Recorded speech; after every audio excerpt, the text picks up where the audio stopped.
கோதுமை மாவை பயன்படுத்தி இன்றைக்கி நல்ல மொறுமொறுப்பான பூரிங்க. இது வந்து ஸ்வீட் பூரி, சோமாஸ் பூரின்னு சொல்லுவாங்க. இந்த மாதிரி பக்குவத்தில் செஞ்சு பாருங்கள். கண்டிப்பாக எல்லாருக்கும் சொதப்பல் இல்லாமல் நல்ல மொறுமொறுப்பான பூரி நீங்களும் செய்யலாம் வீட்டிலே.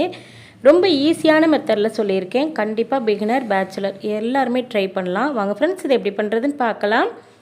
இப்போ இந்த சோமாஸ் பூரி பண்ணுறதுக்காக நான் வந்து 5 மூடி அளவுக்கு வந்து தேங்காய் எடுத்திருக்கேன். இந்த மாதிரி நல்ல பூ போல் துருகி எடுத்து வச்சுருக்கேன். பூ போல் துருகி எடுங்க, அப்போ தான் இந்த சோமாஸ் பண்ணுறதுக்கு நல்லாயிருக்கும், டேஸ்ட்டுமே நல்லாயிருக்கும். இப்போ பார்த்தீங்கன்னா 5 தேங்காய், அதாவது 5 மூடி தேங்காய் எடுத்திருக்கேன். அதுக்கு வந்து 150 கிராம் அளவுக்கு வந்து பொட்டுக்கடலை, இது கூட 5-6 ஏலக்காய் சேர்த்துக்கலாம். சேர்த்துட்டு மிதமான ஹீட்டில் வச்சு நல்லா வறுக்கணும். பொட்டுக்கடலையுடைய கலர் ரொம்ப மாறிடாமல் லைட்டாக வறுத்தா போதும். இந்த மாதிரி நல்லா கிண்டி கிண்டி விட்டு எல்லா சைடுமே நல்லா சூடு வந்ததுக்கப்புறம் இதை வந்து ஒரு பிளேட்டில் கொட்டி ஆற விட்டுறலாம். அடுத்ததாக பார்த்திங்கன்னா அதே கடாயில் 2 டீஸ்பூன் அளவுக்கு வந்து நெய் சேர்த்துக்கலாம். நெய் நல்லா சூடானதுக்கப்புறம் இதில் வந்து 10 போல் முந்திரியும் ஒரு 15லேருந்து 20 அளவுக்கு வந்து உலர் திராட்சை, அதாவது காஞ்ச திராட்சை வந்து சேர்த்துக்கலாம். சேர்த்துட்டு இதை வந்து நல்லா இந்த திராட்சை வந்து பார்த்திங்கன்னா நல்லா உப்பி வரணும், அது வரைக்குமே நல்லா வறுத்துக்கலாம். இந்த மாதிரி நல்லா உப்பி கலர் நல்லா செவந்ததுக்கப்புறம் இதை வந்து பார்த்திங்கன்னா ஒரு பிளேட்டில் கொட்டி ஆற விட்டுருங்க.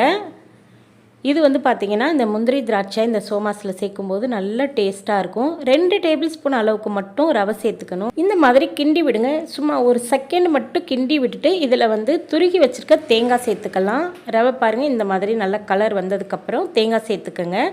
தேங்காய் சேர்த்துட்டு மிதமான ஹீட்டில் வச்சு பார்த்திங்கன்னா 5லேருந்து 6 நிமிஷத்துக்கு இதை வந்து நல்லா கிண்டி கிண்டி விடணும். அப்போ தான் எல்லா சைடுமே ஒரே கலர் வரும். இந்த மாதிரி நல்லா உதிரி உதிரியாக அதோடைய தேங்காயோடைய கலர் நல்லா முழுமையாக நல்ல ப்ரௌன் கலர் வந்ததுக்கப்புறம் தான் இதை வந்து பிளேட்டில் கொட்டி ஆற விடணும். இப்போ பாருங்கள், தேங்காயோடைய கலர் நல்லா மாறினதுக்கப்புறம் இதை வந்து இந்த மாதிரி ஆற விட்டுருங்க கொட்டி. தேங்காயோடைய கலர் பார்க்கும்போது உங்களுக்கு தெரியும். இந்த மாதிரி நல்லா நெய்யில் வச்சு வதக்குனா தான் சீக்கிரமே நம்மளுடைய சோமாஸ் பூரி கெட்டு போகாமல் இருக்கும். வறுத்து வச்சுருந்த பொட்டுக்கடலை, ஏலக்காய் சேர்த்துட்டு கொரப்பாக அரைக்கணும். இந்த மாதிரி பதத்துக்கு ரொம்ப பவுட்ரு மாதிரி அரைச்சிடக்கூடாது, கொரப்பாக இருக்கணும். இப்போ நம்ம வந்து வதக்கி வச்ச தேங்காய் கூட பொட்டுக்கடலையை சேர்த்துக்கலாம். சேர்த்துட்டு உலர் திராட்சை, முந்திரி பருப்பு சேர்த்துக்கலாம். இது கூட இதில் வந்து 2 டேபிள் ஸ்பூன் அளவுக்கு வந்து எள்ளு சேர்த்துக்கலாம். கருப்பு எள்ளு, வெள்ளை எள்ளு எதை வேணாலும் பயன்படுத்திக்கலாம். 3/4 கப் அளவுக்கு வந்து சர்க்கரை சேர்க்குறேன். இதில் வந்து நாட்டு சர்க்கரை சேர்க்க விருப்பம் இருக்கவங்க சேர்த்துக்குங்க. ஆனால் வெள்ளை சர்க்கரை சேர்க்கும் போது தான் டேஸ்ட்டு நல்லாயிருக்கும். சேர்த்துட்டு இந்த மாதிரி ஒரு அகலமான தட்டில் கொட்டி நல்லா கலந்துடணும். கலந்துட்டு இதை வந்து ஒரு பவுலில் எடுத்து வச்சுக்கோங்க. இது வந்து இருக்கட்டும். அகலமான ஒரு பிளேட்டை எடுத்து வச்சுக்கோங்க. அதில் 1/2 கிலோ அளவுக்கு வந்து கோதுமை மாவு எடுத்திருக்கேன். கோதுமை மாவை எல்லாத்தையுமே அந்த பிளேட்டில் கொட்டிட்டு இதில் வந்து 2லேருந்து 3 டேபிள் ஸ்பூன் அளவுக்கு வந்து ரவை சேர்த்துக்கலாம். ரவை சேர்க்கும்போது நல்லா உப்பலாக இருக்கும். இதில் வந்து 1/2 டீஸ்பூன் அளவுக்கு வந்து உப்பு சேர்த்துட்டு 2 டீஸ்பூன் அளவுக்கு வந்து நெய் சேர்த்துக்கலாம். நெய் வந்து அதிகமாக சேர்க்க வேண்டாம், அப்புறம் பதன்னு போயிடும் பூரி. நெய்க்கு பதிலாக எண்ணெயை கூட நல்லா சூடு பண்ணிவிட்டு 2 டீஸ்பூன் அளவுக்கு வந்து சேர்த்துக்கோங்க. சேர்த்ததுக்கப்புறம் இது போல் நெய்யும் இந்த மாவும் ஒன்றா சேர்கிற அளவுக்கு நல்லா இந்த மாதிரி கலந்து விடுங்க. கலந்து விடும்போது தான் நல்லா மொறுமொறுப்பாக இருக்கும். இப்போ பார்த்தீங்கன்னா நல்லா கலந்து ரெடி ஆனதுக்கப்புறம் இதில் வந்து தண்ணி சேர்த்துக்கலாம். எப்போது நீங்கள் வந்து நார்மலாக சப்பாத்திக்கு மாவு எப்படி பிசைவீங்களோ அதே பக்குவத்தில் தண்ணி ஊற்றி இந்த மாவை வந்து கொஞ்சம் பார்த்தீங்கன்னா கொஞ்சம் டைட்டாக பிசைஞ்சிக்கணும். அதிகமாக தண்ணி சேர்த்துற வேண்டாம். மாவு பார்த்தீங்கன்னா நல்லா ஒன்று சேர்ந்து கலந்ததுக்கப்புறம் இந்த மாதிரி உருட்டிட்டு அதுக்கப்புறம் வந்து பார்த்தீங்கன்னா நல்லா அழுத்தி நல்லா உள்ளங்கை வச்சு நல்லா அழுத்தி 5 நிமிஷத்துக்கு நல்லா பிசையணும். அப்படி பிசைஞ்சால் மட்டும்தான் நம்மளுடைய பூரி நல்ல மொறுமொறுப்பாக கிடைக்கும். 5லேருந்து 7 நிமிஷம் வரை கூட நல்லா அழுத்தி பிசைஞ்சிட்டு ஊறவெல்லாம் வச்சிட வேண்டாம். உருட்டி ரெடி பண்ணதுமே இந்த மாதிரி, அதாவது குட்டி நெல்லிக்காய் சைஸில் வந்து உருட்டிக்கணும். லெமன் சைஸில் உருட்டிடக்கூடாது. குட்டி நெல்லிக்காய் சைஸில் வந்து உருண்டையை உருட்டி எடுத்து வச்சுக்கோங்க. இப்போ வந்து பார்த்திங்கன்னா சப்பாத்தி கட்டையில் கொஞ்சமாக மாவு தடவிட்டு இந்த மாதிரி உங்களுக்கு வந்து பூரி வந்து நல்ல பெரிய சைஸாக வேணும்னா அதுக்கேற்ற மாதிரி தேய்ச்சிக்கோங்க. கொஞ்சம் சின்ன சைஸாக கரெக்டான ஒரு அளவாக இருக்கணும்னு ஆசைப்பட்டிங்கன்னா இது மாதிரி தேய்ச்சிக்கலாம். உங்களுக்கு வந்து ரவுண்டாக வேணும்னு நினச்சிங்கன்னா டப்பாவுடைய மூடியை வச்சு அழுத்துனீங்கன்னா கரெக்டான ஒரு ரவுண்ட் ஷேப்பில் கிடைக்கும்.